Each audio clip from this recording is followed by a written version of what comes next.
Thank you very much. Thank you very much, Peter. That was great. You know, I'm so happy to be here with all of you today, and you may know that we've been on this incredible tour across this great country of ours, and let me tell you why we're doing that. We're doing that because we're here to get your feedback, to get some insights from you, some ideas. We've been holding these small boutique forums with our customers to listen to you, to understand what you're thinking about, and to present you with some new ideas, to kind of show you where you want to go as a company, and then to get your feedback on that. And that's what today is. Over the next 90 minutes, what I want to do with you is motivate you, excite you, and energize you, but mostly what I want to do is listen to you, to get your feedback, to understand exactly where your mind is at in regards to the transformation that our incredible industry is going through right now. We've already been to New York twice, we've been to Boston, we were in Washington, D.C., we were in Chicago twice, we were in Chicago yesterday. But we're here today in San Francisco, in our hometown, and what we want to do with you today is we want to listen to you and get this feedback. So how do we do that? Take a look at the slide. On Twitter, @Benioff is my user ID, facebook.com/Benioff, or CEO@salesforce.com. How you decide to give us the feedback is completely up to you. Now, let me tell you where all this came from. Well, last summer I had the opportunity to take some time off, and I got to do a lot of reading. And when I was doing this reading, I came across this incredible report, which is the IBM CEO survey of 2012. Now, this was 1,709 CEOs, and those 1,709 CEOs basically said this: for some time, businesses have been refining and optimizing their networks of suppliers and partners. Now, I got that. That's what we've been doing in our industry for the last 20 years, the general ledgers and the payables and the receivables and the supply chains. But then it went on and said this: but something just as revolutionary has been happening, the sudden convergence of the cloud, social, and mobile spheres, connecting customers, employees, and partners in new ways. And that's when I said, okay, let's stop for a second. That's what we've been doing at Salesforce, connecting customers, employees, and partners in new ways. The convergence of the cloud, mobile, and social spheres. And then I wrote that at the bottom of the slide myself, which was become a customer company. And that really started our transformation at Salesforce.com, and that really brought us to today's event. Now, as you know, Salesforce.com is an incredible company that's been around now for 14 years. But this is a transformation that we're asking of you, of our customers. Are you ready to become a customer-connected company, a customer-driven company, a customer-obsessed company, a customer-focused company, become a customer-trusted company? Are you ready to become a customer company? And as we look at that premise, we look at that idea, we're going to lay out for you what does that mean, become a customer company. That's the idea behind today's show. So, how do we do that? Well, you have to connect with your customers in a whole new way. We're going to talk about connected customers. We're going to talk about connected employees. We're going to talk about connected partners. We're going to talk about connected products. And this idea, becoming a customer company, this is what we've been on the road with. So I'm really excited to be here today. I'm really delighted to be here today because it all started very much in this room 14 years ago when we said this. We're on the road to talk about the transformation to cloud computing. We started in the world of the mainframe, we moved into client-server computing, and now here we are in the cloud. That's been an incredible journey over the last 14 years for all of us. And that broad stroke of innovation, a new technology model, and a new business model was also complemented by broad recognition in the industry. Salesforce.com now is the #1 CRM company, customer relationship management company in the world, on-premise or cloud. Gartner says we're the highest revenue and market share.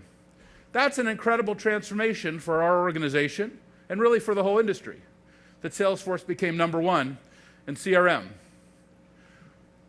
Business Week says #2 highest performing company on the S&P 500. And most admired company in software according to Fortune magazine.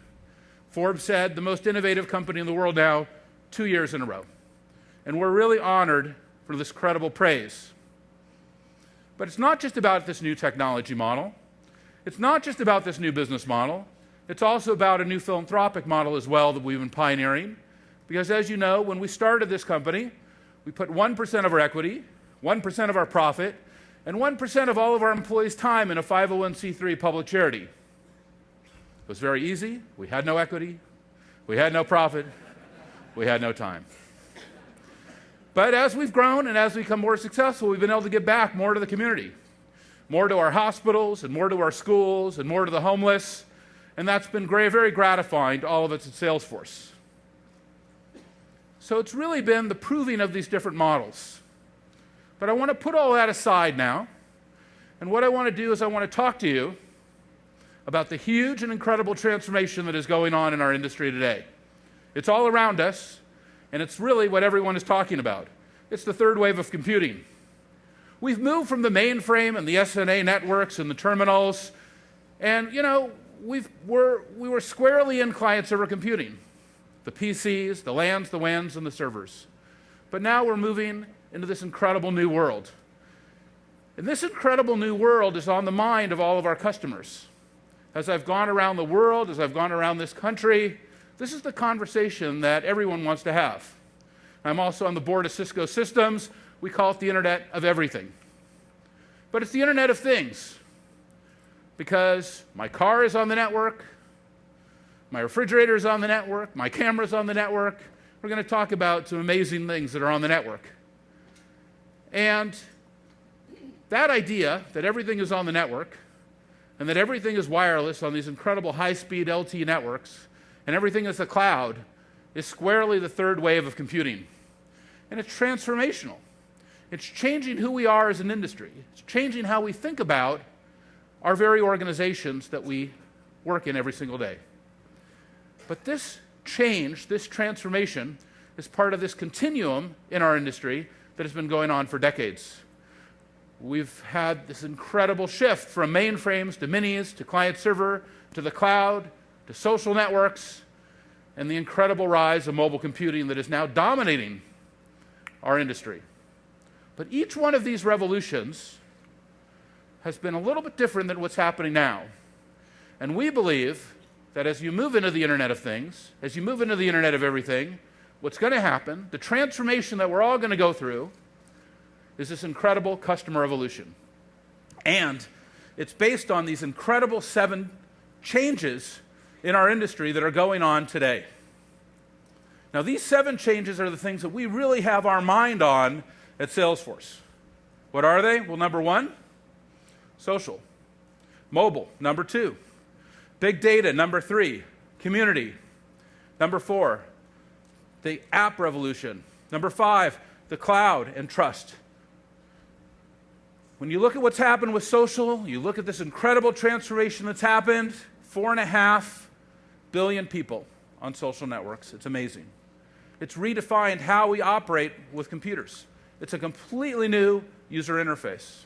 It's a completely new way to interoperate with each other. But we're bringing that back into our enterprises. One of the things that I have an opportunity to be in a dinner group here in San Francisco with a number of CEOs. And those CEOs, it's kind of a young dinner group, but it's nice to be invited to the young dinner group with the CEOs in the 20s and 30s. Now I'm 48. When you look at the CEOs of these incredible companies, Twitter and Google or LinkedIn, or Yelp, Yahoo, they've changed the world. They've changed how we operate on that consumer level. But when we show up at work, are we bringing that back into our enterprise? More and more, we see that incredible capability engaging with customers on all these social channels. We want to talk about that today. And of course, it's complemented by this incredible revolution, mobile. The mobile transformation is happening faster than anybody expected. You just look at the PC numbers from last week, and you see the PCs coming down and mobile rising up. And it's a phenomenon. It's spectacular. And 1.7 billion touch devices shipped in 2012. And social and mobile also complemented for our customers' view of big data. Because when you plug all these great devices into the network, completely transforms your company and the ability to get insights about your customers? Well, about 2 years ago, I was invited to Crotonville, New York, to the training center for General Electric. And they said, okay, we want you to come and present to our CEO, Jeff Immelt, and our 40 top presidents of our different divisions. I said, great, I'll come. What do you want me to present on? We want you to present on what is the future of General Electric. The future of General Electric? Well, I'm in the software industry. Well, you tell us what you think we should be doing. What was interesting to me about that was I just had that same query from Akio Toyoda, the CEO of Toyota. He said, come to Toyota, tell us what does the future look like for Toyota Motor Car Company. And again, I said, but we're not in the car company. He said, no, you tell us what you think. And I said, well, this is my premise. I've got 5,000 friends on Facebook, more Facebook subscribers. You know, when I'm on Facebook, why is my car not my friend? Why is my car not my friend? So you have the Toyota Corolla, you have the Toyota Tacoma. Why don't you have the Toyota Friend? Why is that not my new car? Why is it my car is not collaborating with the factory, with the dealer? Why is my car not collaborating with other drivers in that area? Why don't I have a collaborative car? And they like that, and we've been working with them for a couple years now, and we have those cars on the road in Tokyo today. That's a huge transformation and a huge shift for Toyota. And so I was telling the story to GE, and I said, well, why is it that my aircraft engine is not my friend? Well, they thought that was pretty funny. Good laugh from the audience, but I said, no, seriously. You want to have an API out of your aircraft engine. You want to be able to get all the information out of the aircraft engine. And if the aircraft engine has a service event, like it just did in China on the JL plane, the engine shuts down or the engine explodes, the service event gets created, the GE engineer gets called in, the airline engineer gets called in, the aircraft engineer gets called in, and they collaborate, they share together. Now, why is that important to GE? Why is that important to GE? Because the future of GE's profitability is not about the aircraft engine. Manufacturing is a commodity in today's global stage. But professional services, the consulting, the services, the very ideas that we can collaborate with those companies to have a stronger, more intimate relationship, resolve the issue, escalate the case, bring in the product managers. That idea, that's the future General Electric, because the future General Electric is the future of their profitability. So why doesn't that aircraft engine have an API?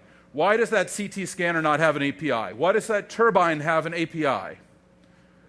Why doesn't every GE machine, and they make machines that matter, have an API and bring in this incredible data? And bring it into a mobile device. And bring it into a social network. Maybe not Facebook, but a private GE social network. And we started building that for them. In fact, we've even deployed that for GE with GE Access. Because we think that these ideas, these first three ideas that we're talking about, the ideas of social, the idea of mobile, the idea of the cloud, get right down to the basics of how we're developing the next generation of our companies. Now let's take a quick insight into how General Electric looks at this revolution. Let's take a quick look. GE is a company that's all about making things that matter. We have this core belief that business is social. What I mean here is that social technology is going to change the way we do business. It's not just a consumer application, it's a business application. You know, we had a goal 2 years ago that we want to get our sales team 100% digitized. And the best thing for us was to go to Salesforce. It's been key for us to understand not only how do we connect our employees, but how do we connect our employees to our customers. And ultimately, what's very exciting for us is how do we connect customers, employees to our machines. In a company like GE, most of our customers have multiple GE businesses that work with them. And so you need all the touch points of the company to understand that customer. Wherever you are, You have the brains of the company, the brains of what's going on for the customer right at your fingertips. It's changing the way we work and the way our customers work. As we become more digitized, we're getting access to more data. We're seeing data from customers. We're also seeing data from our machines. I think the idea of connecting a machine to a social network is pretty exciting. What if my jet engine could talk to me, and what would it say? Chatter's turning out to be a nice tool in that, because what it does is it aggregates communities. In this case, a community of service reps. We can get our salespeople plugged in, and they were actually able to take some of the data feed from a GE/NX engine that was installed on the Dreamliner for Japan Airlines. In real time, the service teams of Japan Airlines and GE were able to look at the data and say, what are we seeing? What are we experiencing? And it's translated into real action that helps the business run better. Social and Salesforce help connect the dots of the company. They speed us up, they make us more approachable. If you're a business, you need social because it's going to get you closer to your customers. It's humanizing.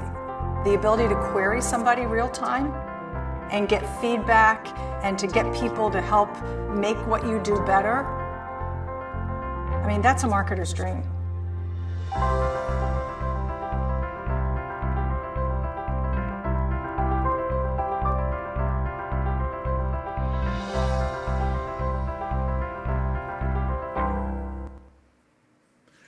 Okay, so we are here to get feedback, to listen to you. We're talking about this idea of becoming a customer company and the 7 tenets of becoming a customer company. And we've talked about social, we've talked about mobile, we've talked about big data. General Electric's an amazing example of the transformation, but there's so many customers that we're working at all over the world, and I'm going to talk about a few of them, who are going through this amazing transformation. I know many of those customers are here today.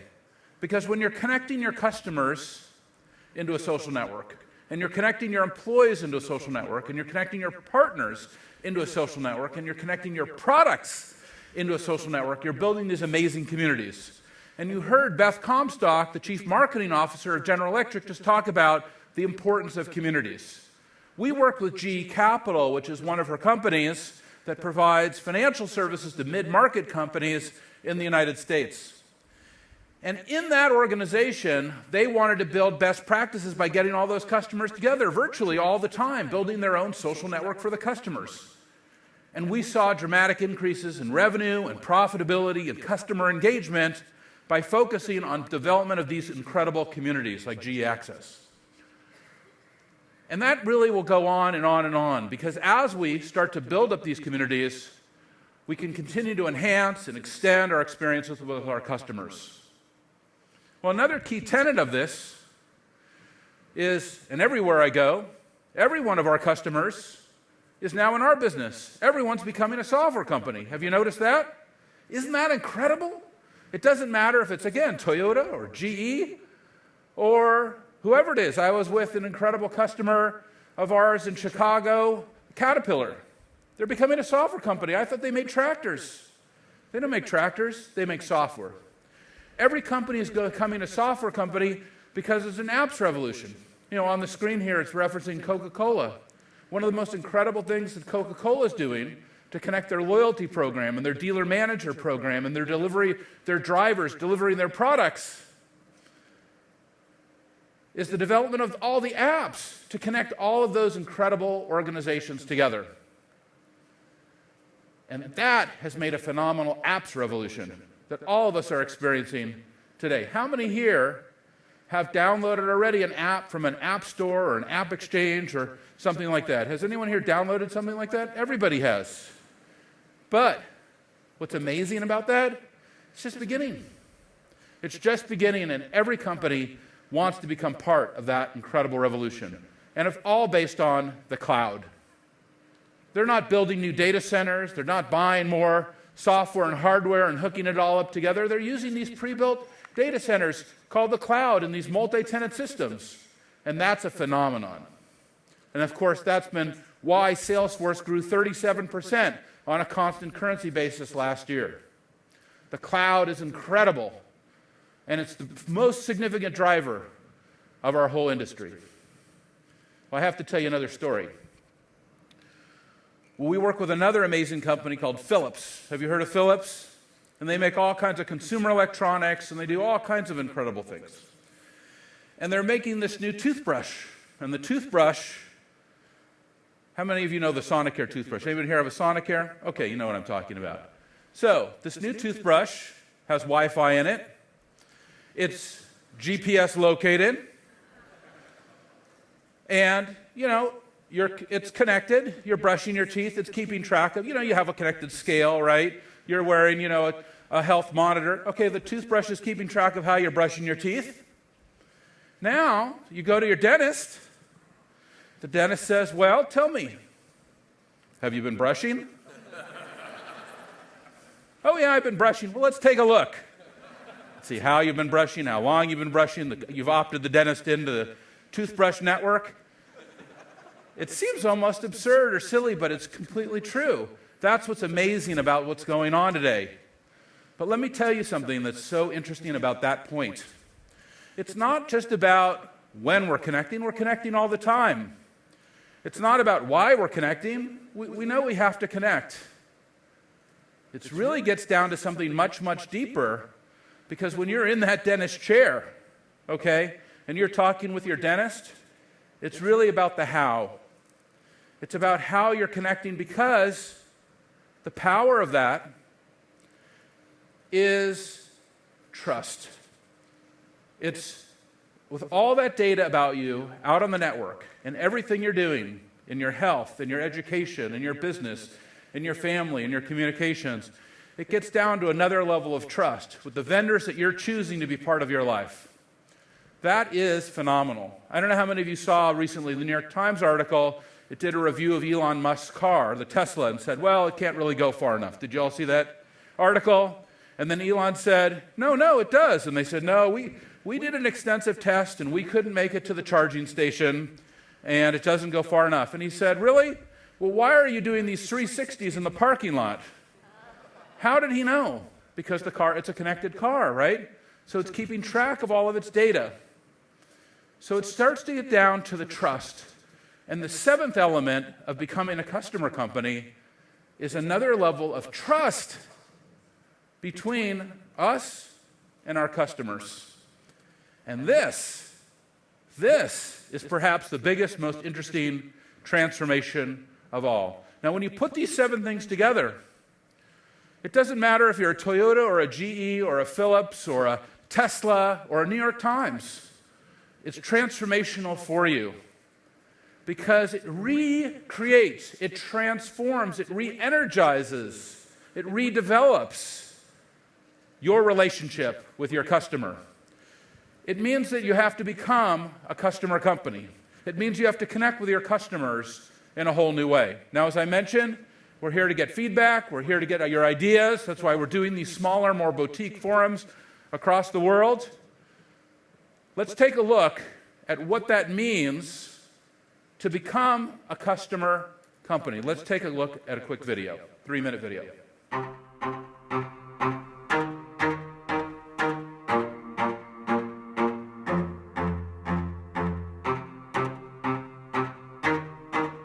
For decades, the experts have been proclaiming the dawn of a new revolution, a world where customers are no longer at the mercy of corporations, where they don't have to suffer through bad service or broken products, long waits or endless phone trees, and where they have no real voice or no recourse.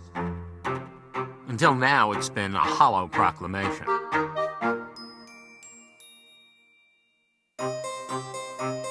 Welcome to the world of the ever-connected, always-on, highly opinionated, on-the-move customer. This is a customer who understands they now have power, and they know how to use it. They have expectations, and they have choices if those expectations aren't met. And boy, do they have choices. They also have a voice, and it is loud and far-reaching. To earn their loyalty goes way beyond a loyalty program. You need to earn their trust, because make no mistake, this is a trust revolution. You need to recognize them as more than just numbers or accounts. but as unique human beings with a distinct set of needs. They now expect more than just a product or a service from you. They expect a relationship that is on equal terms. They give, you get, you give, they get. They expect to be at the center of your world, and you, my friends, need to put them there. You need to become a customer company. A customer company is available 24/7, and any place your customers happen to be. A customer company listens first to every customer on every channel. A customer company connects their customers, employees, partners, and products. Customer companies know the conversation never stops. They're grateful for your business and show it. They create communities and respect your identity, privacy, and money. Most importantly, a customer company knows you're the same person no matter how you contact them. They don't just create satisfied customers. They create evangelists. And when you become a customer company, you'll transform everything.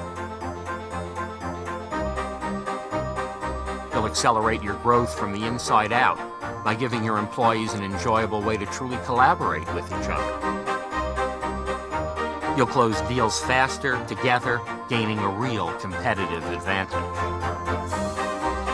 You'll listen to customers and provide great service everywhere. Your data will always be up to date. Your people will always be at peak performance. You'll get to market first and arrive with confidence because you'll be backed up by real-time insights that let you know you're right. And in the cloud, innovation and scale is something you never have to worry about. That comes standard.